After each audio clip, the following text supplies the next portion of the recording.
we are in Photoshop's CS6, the beta version, and I've been asked to go through quickly and show how to extract a person out of a crowded background, put them onto their own layer, and drop in a new background behind it. So it looks somewhat convincing. So we're starting with an example, but it's, as you can see, it's a fairly complicated background, not an easy selection to do at all. But the way I'm going to start here is I'm going to go up and grab the quick selection tool, go up on top, make sure it's set for new, and you see I have a relatively small brush. It's only about 60 pixels, but that's okay. And now the idea is to go around and select just the three women. So I'm going to click, and the way this quick selection tool works the best is to move it fairly slowly, so you try to give it a chance to distinguish between things you want and things you don't want.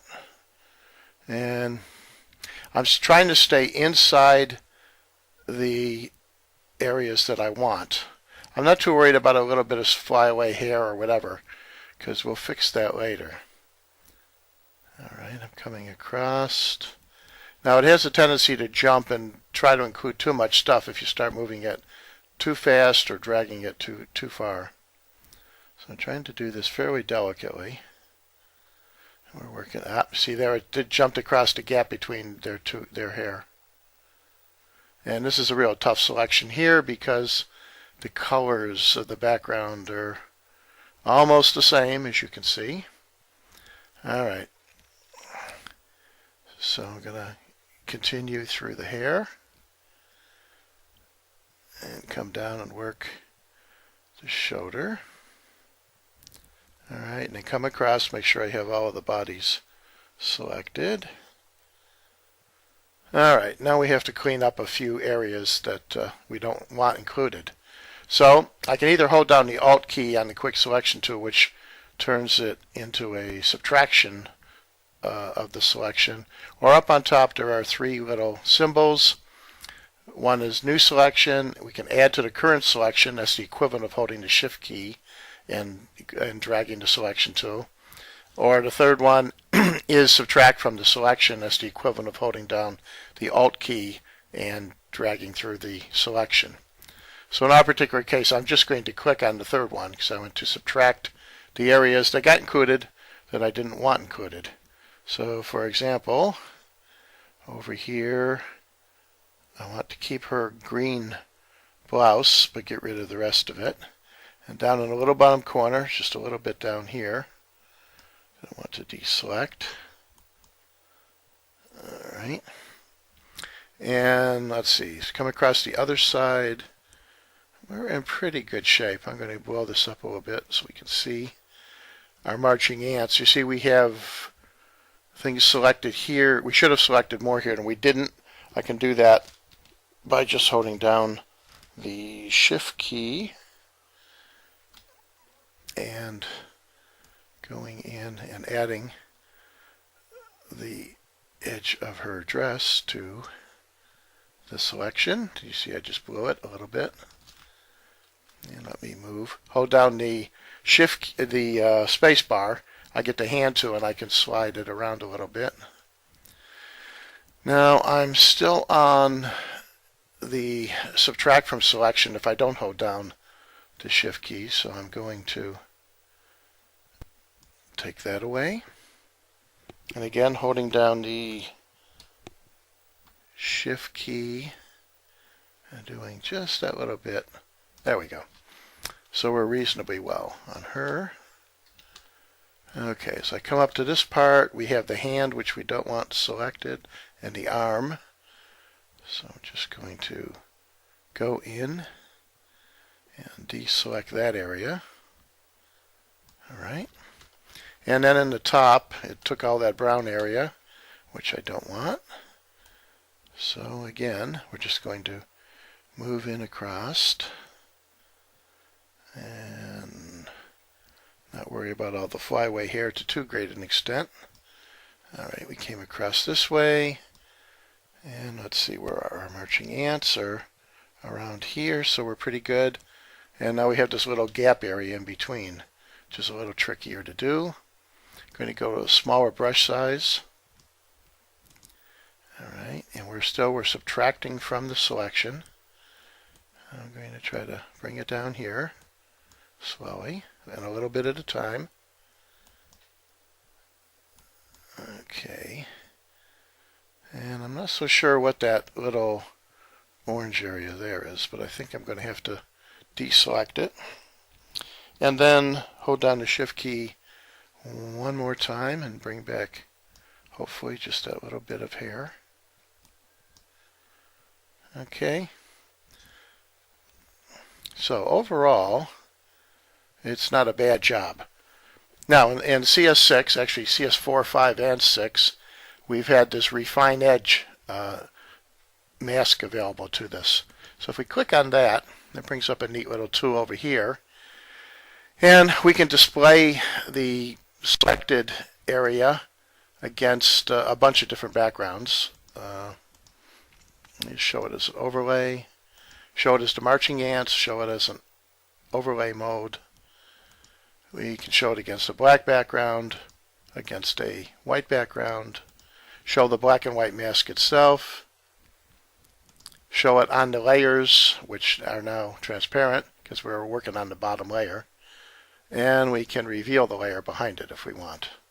I'm just going to leave it against the transparent area, I think. Maybe I should put it against, probably should put it against black. Right there. Okay. Click outside that drop down, and we're back into the main part of the tool. Now you can try clicking on the radius, increasing the radius a bit, and if I increase it a lot, you'll see what happens is you see it expanded out too much, got some junk around the back of the hair, brought in a little bit too much detail. So you don't want to go quite that far. If we do Smart Radius, it has a tendency to try to pick its own. As by click, I can show the radius here. See? It's showing you the radius that it picked. And if I increase the Smart Radius, we can expand it out a little bit. All right. So it's sort of showing you the transition area. That's what it thinks is the transition area, which frankly is not a bad spot to be at the moment. So maybe somewhere around there. Okay. And I'm going to turn off the show radius. All right. So now if you want to refine this, they have a neat little tool here. I can zoom in a little bit. I'm just zooming with the scroll wheel mouse on my keyboard. And come on, trying to drag it down. All right, I'm going to have to use the hand tool and drag it down. Okay. And that's actually not a bad selection just on its own. But if I want to refine it a little bit more, I can click on the little brush here. And I get a brush, and you see I put it against a black background so you can see it. I can change the size of it if I want, but that's not a bad size. And if I want to, if I think it's including something it shouldn't have, like right along the hair here, I can put the brush with the center of the brush just inside the area that I want to keep. And click and sort of paint out a little bit and see if it'll pick up a little bit more of the hair without picking up extraneous junk in the background. And sometimes this works very well, and sometimes it does that. You see it got the edge of the hair, but in the center section it took away some of the hair that should have been there. If that happens, you can hold down the Alt key. When you do so, it's telling it to subtract from the selection. But what you do is you go back over the area that you want, that you know is good, and you click, and you just sort of paint the area that's good, that you're sure is good. Release it. See, and it brings that part back at least. And I can expand it out a little bit, see if we can work the edge a little. Give it another chance at the edge. All right. No, I think I nibbled away too much there, frankly. If I just go back to releasing the Alt key, but just clicking in that general area, see if I can bring back a little bit more of that. Yeah, that's okay. All right. Now it gets a little nasty down here because there's other things that interfere. It's still doing a pretty good job. All right, so I'm fairly happy with that. Jackie's hair is a real problem up here because there's a brown background against it, which is a very close blend with the hair. So if I just go up along that edge, you see we had it pretty good. I probably shouldn't have fooled around with it. Probably going to regret doing this. No, that's okay. All right, we're still okay up there. And as we come down on this side, not bad, not too bad. She had one flyaway hair that we didn't get, but I'm happy not to worry about that one. And the little gap down here, things are looking pretty good, and I'm not going to trust fate by playing with that. If we go up on the top of Liza's hair and look for the little curly cues.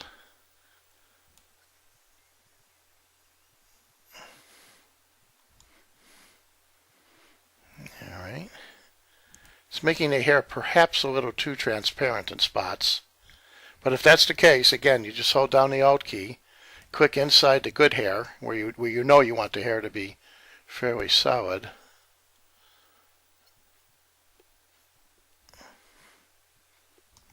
Release it, and it brings it back. And the same thing here. Click. All right, and it brings it back. So that's looking pretty decent. As we work her shoulder, okay, for her shoulder down here, we had this little bauble, which I guess is a bracelet that Jackie was wearing, putting her arm around it. That's always a little problem. I'll work my way down this edge a little. Let's work it a little more.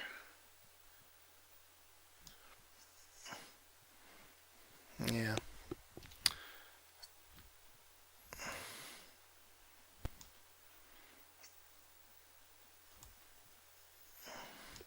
I'm doing a little manual sculpting here, more than we probably ought to.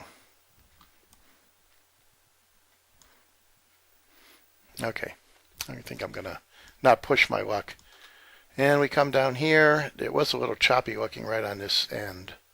So let's see. Yeah, see there's... It pretty much gave it the way it was. And then down on the arm here,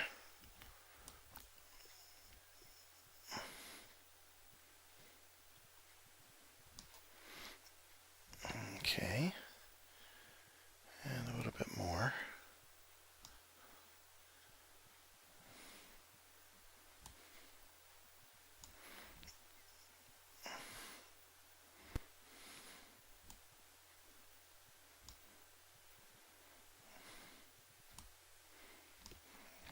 And that's a tough one to get up. I'm going to have to clean that up manually.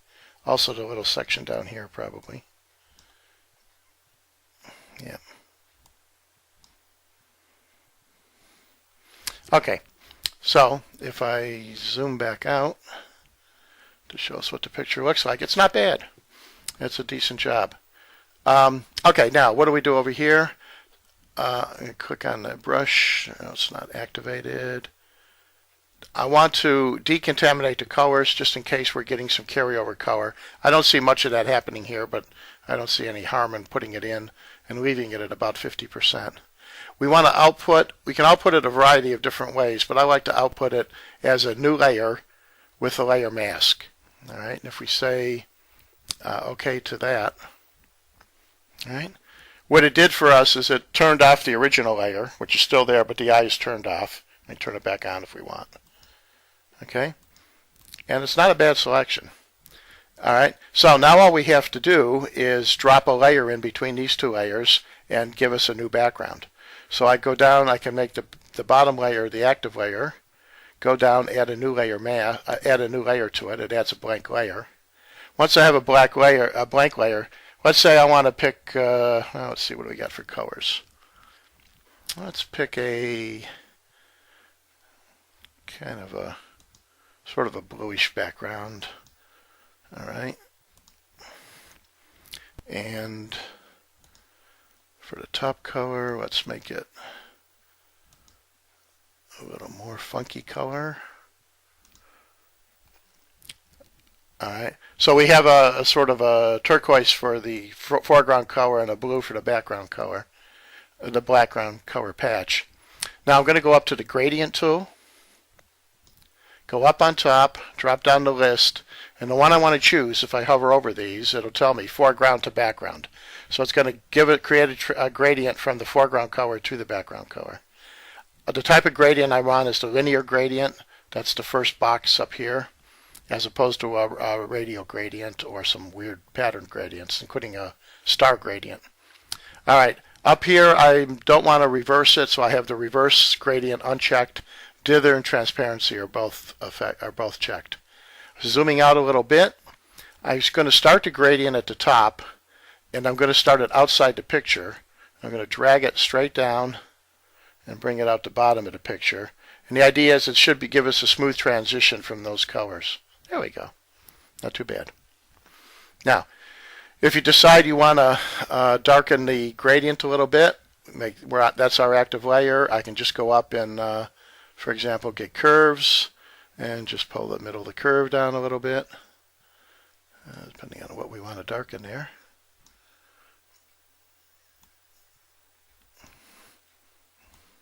Whoa. Get the right point on the curve. There we go. Okay. And I can click on the top layer that has them on it, and again go up and get the, for example, the curves. And this time I want to link it so that I want to affect only them and not the background when I change it. So to do that, there's a little icon down here that says, this adjustment affects all layers below. Click to clip to the layer. So when I click and clip it, it clips it only to the layer directly below it. So when I make a change on this layer, it will only change the layer directly below it. So all I have to do here is grab the middle of the curve, pull it down a little bit, and intensifies them a little. Okay, if I want a little more contrast. All right, probably too much contrast. Let's try it the other way. A little less contrast. Okay. And then we double click, show you the picture full size. So basically what we started with was that, and what we finished with very quickly is that. So it's fairly easy to do these extractions, made a lot easier with this refined edge command, which has come into Photoshop recently. So that's it for now. Enjoy. That's Dick Budnick. Goodbye.